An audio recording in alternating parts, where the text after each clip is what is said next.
Hello and welcome to my channel. I'm Nancy and this is the 12 days of Bookmas in July, and today is day 4, and our book today was A Very Merry Christmas by Marcia Evanick, and this book was pretty good. It came more across as the Christmas that I was looking for versus a couple of these other ones that we've read so far. So I was pretty happy about that. This is book number 4 in the Misty Harbor series. So keep that in mind. You do not need to read them in order. I have not read any of the other ones. This is the first one I've read. So just something to keep in mind. If you want to read the other ones, some of the characters overlap. So that might help you understand the characters a little bit better and the sub characters, but definitely not necessary.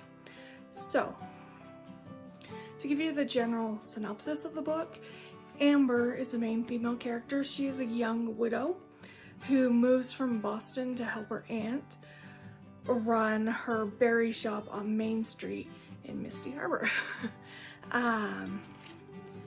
She is, however,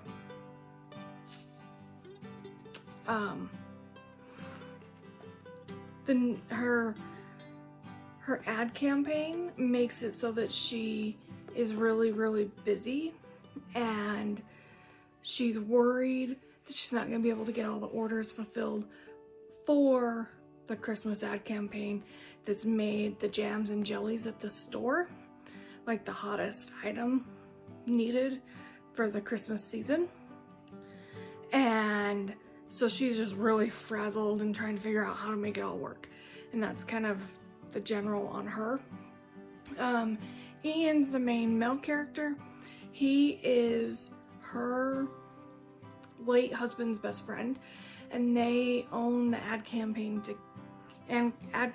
company together.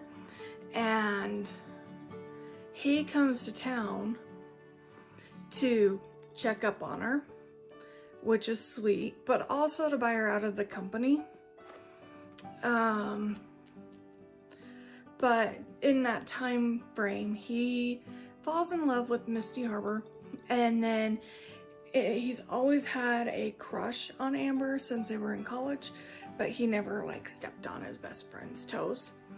And so they start spending some time together, and her husband Will, they have some issues with them feeling like he's haunting their story or intermixing themselves in it, making their relationship a little bit hard. So I loved this book. I did really like it. I thought it was really cute. There was some issues with it. Like I said, this was first time read for her. The overall premise of the book, with the widow grieving and then her aunt also being a widow grieving, and then the relationships that they're finding after that heartache, is good. Now, the first half of the book, they talk about how great her relationship with her previous husband was. And then about halfway through, it all starts to change. And so then it's no longer great. It takes a 180, and her marriage wasn't so great. Apparently it was very manipulative. And so it kind of just totally took a flip-flop, which I didn't really enjoy.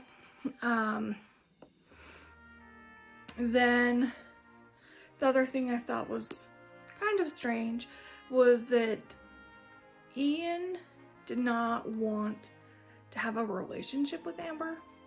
He would hop into bed with her, and those scenes are open door, and that was okay. And he'd sleep with her all he wants, and no big deal. However, entering a relationship with her was a bad thing, and he felt like he was stepping on his best friend's toes, his territory, which didn't make any sense to me, because if he had died 2 years before, and he was okay sleeping with her, but not being in a relationship kind of seems like a little iffy on my part. Like I said, the book itself is cute. It's got some Christmas scenes with them ice skating and sledding.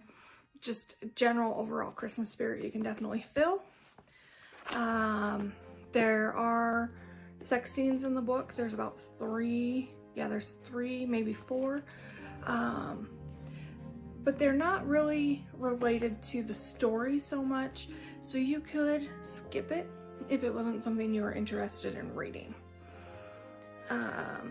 But it was a really easy, light, funny romance to read.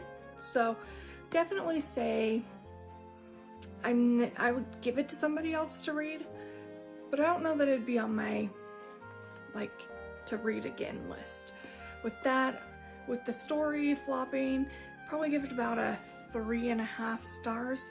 And then the spice level, the door's open, but it's nothing like too crazy, so I'm gonna give that a 3 on the spice level as well. So, but overall, really good book. Okay, so now we get to pick book number 5 from our pile back here. So, what are we gonna get?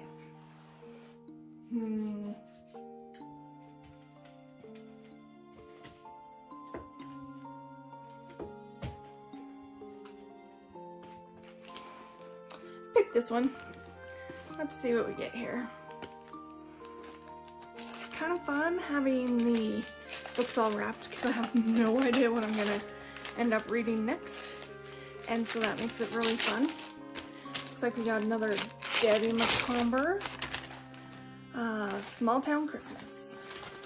But yeah, it makes it really fun to kind of see what we're going to end up with. It looks like the cover says Small Town Christmas. The contents is Return to Promise on page 9, and then Mail Order Bride on page 201. So again, it's another double book here. So we'll see how Christmassy it is. The first one is Promise, Texas is a good place to live with the person you love, while rancher Cal Patterson and his wife Jan are better known as Dr. Texas. Face the threat of their marriage, she leaves Promise. The town becomes her home. Much is his. Will Jane be back by Christmas? So, I mean, it has a little bit of a Christmas aspect because they're going to wait and see if she comes back.